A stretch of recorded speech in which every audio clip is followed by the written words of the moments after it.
70 वर्षों में किसान की इस प्रकार की स्थिति बन गई थी कि किसान के पास खेत तो था पर कीमत नहीं थी। इसीलिए माननीय मोदी साहब कृषि सुधार के लिए, किसानों के हित के लिए तीन बिल लोकसभा में लेकर आए और उनको पास करके कानून बनाया। आज इस राजस्थान की सरकार, सत्ता पक्ष के लोग इस बिल का विरोध कर रहे हैं, पर मैं निवेदन करना चाहता हूं कि ये जो विरोध है संवैधानिक प्रक्रिया के खिलाफ है। हमारे देश के लोकप्रिय प्रधानमंत्री जी ने किसानों को उचित दाम मिले, किसानों को अपनी उपज का भरपूर लाभ मिले, उसके लिए लगातार जब से वो प्रधानमंत्री बने हैं प्रयास कर रहे हैं। और उसी का नतीजा है कि ये बिल जो केंद्र सरकार लेकर आई है, इसका करीब सब लोगों ने स्वागत किया है। और यही नहीं, आज तक जो काम नहीं हुआ वो माननीय मोदी जी ने करके बताया। 2014 के चुनावी घोषणा पत्र में इस बात को उन्होंने इंगित किया, इस बात को लिखवाया कि किसान की कीमत का 1.5 गुना दाम उसको मिलेगा लागत का। इस प्रकार की उन्होंने बजट में घोषणा की।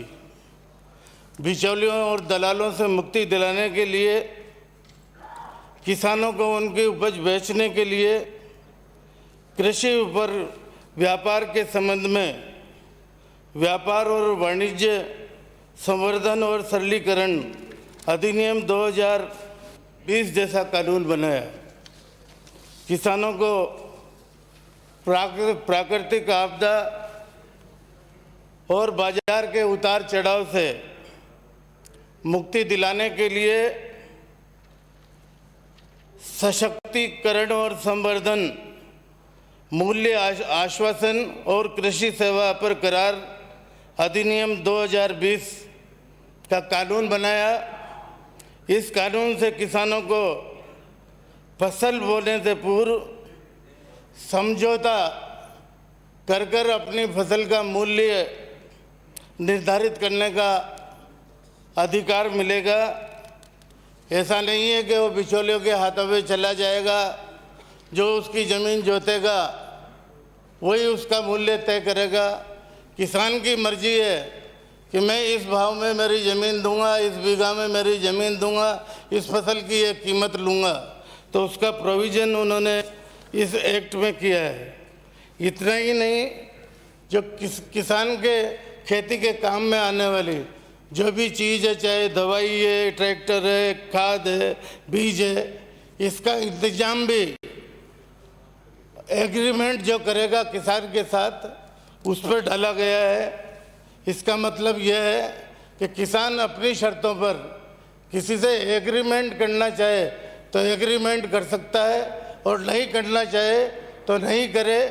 किसान पर किसी प्रकार की पाबंदी नहीं है। यही नहीं, किसानों को अधिक दाम मिलाने के लिए, अधिक दाम किसान को मिले, इसलिए उन्होंने आवश्यक वस्तु अधिनियम में भी कुछ सुधार किया है। इन कानूनों से किसान की उपज बेचने में किसी भी प्रकार का टैक्स नहीं लगेगा। किसान अपनी उपज को देश के किसी भी भाग में ले जाकर बेच सकता है। ये बात सही है। और अभी सत्ता पक्ष की तरफ से लोगों ने कहा भी कि किसान पर आज भी रोक नहीं है, वो अपना माल कहीं पर भी ले जाकर बेच सकता है। पर माननीय सभापति महोदय, आप जानते हैं आप किसान परिवार से हैं कि किसान को अपनी उपज स्टेट के बाहर ले जाने में किस प्रकार की दिक्कत आती थी। कभी पुलिस वाले पकड़ लिया करते थे, कभी मंडी टैक्स मंडी वाले पकड़ लिया करते थे, और कभी जो अलग अलग प्रकार के टैक्स जो एजेंसियां टैक्स की एजेंसियां लगाती है वो उनकी फसल तक को जब्त कर लिया करते थे। इस प्रकार का किसानों के साथ अन्याय हो रहा था। मैं समझता हूँ ये सुधार करके केंद्र की सरकार ने किसानों का भला किया है, भले की तरफ सोचा है। मैं ये निवेदन करना चाहूँगा कि किसान ना तो कांग्रेस का है ना बीजेपी का है। किसान सबका है। किसान की हम सब बहबूदी चाहते हैं। इसलिए मेरा निवेदन है कि ये जो कानून आप लेके आ रहे हो इसका पीछा छोड़ो, इसको वापस ले लें। ये किसानों के हित में रहेगा, किसानों के साथ किसी प्रकार का अन्याय नहीं होगा।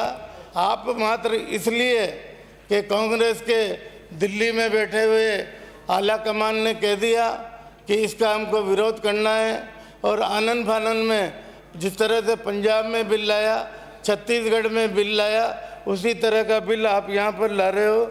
मैं समझता हूँ यह बिल लाकर आप किसानों के साथ अन्याय करोगे। आप यही नहीं, अभी मेरे से पूर्व कोई बता रहे थे कि बाजरे का राजस्थान में भारत में जितना बाजरा पैदा होता है उसका 43% बाजरा राजस्थान में पैदा होता है।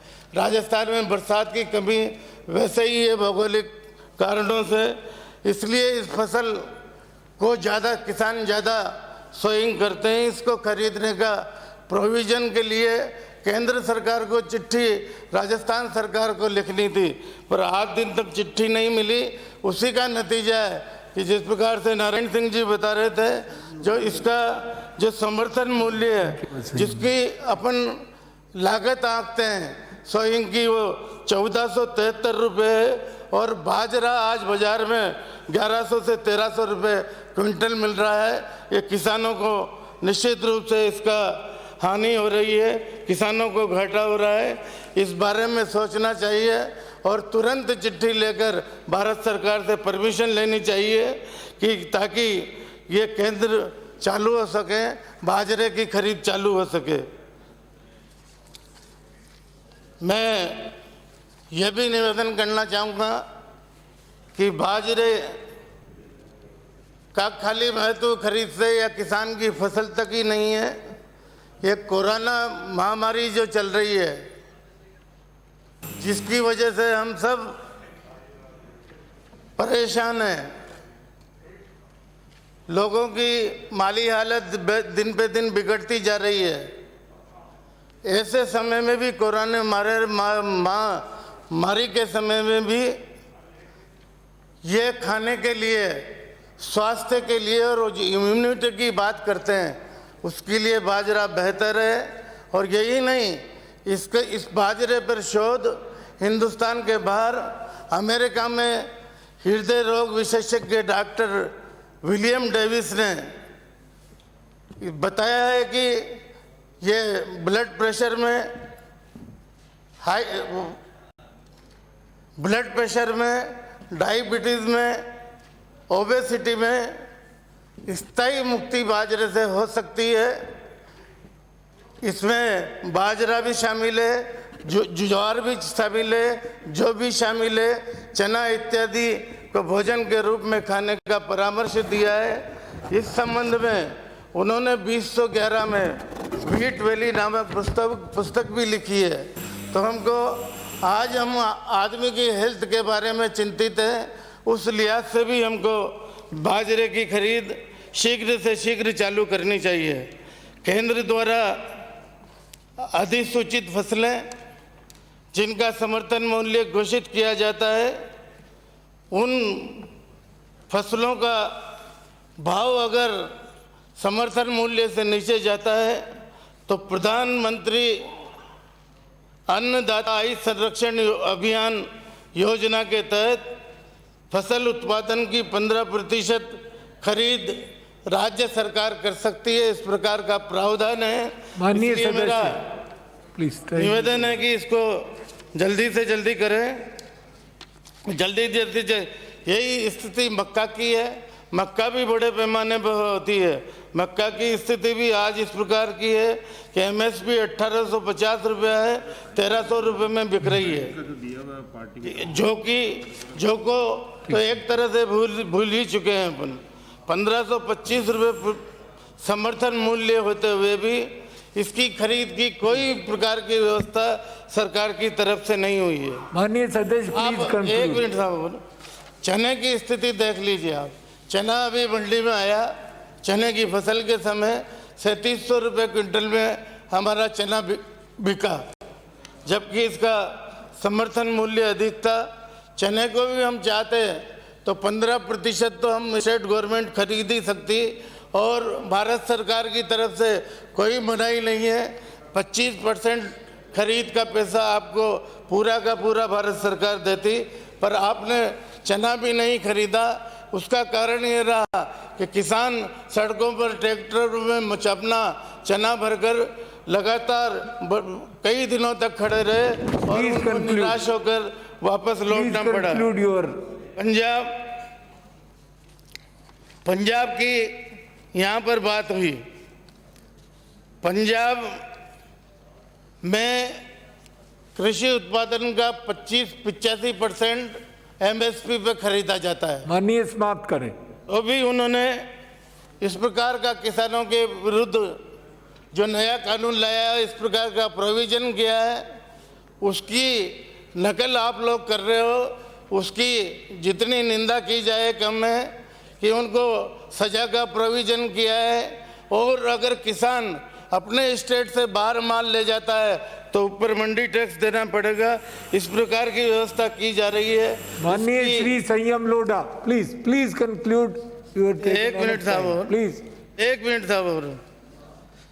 मैं समझता हूँ जब आप ये इसी प्रकार से दूसरी फसलें बाजरा, गेहूं, मक्का, सोयाबीन, सरसों, इन फसलों में पंजाब जैसा प्रावधान किया जा सकता था।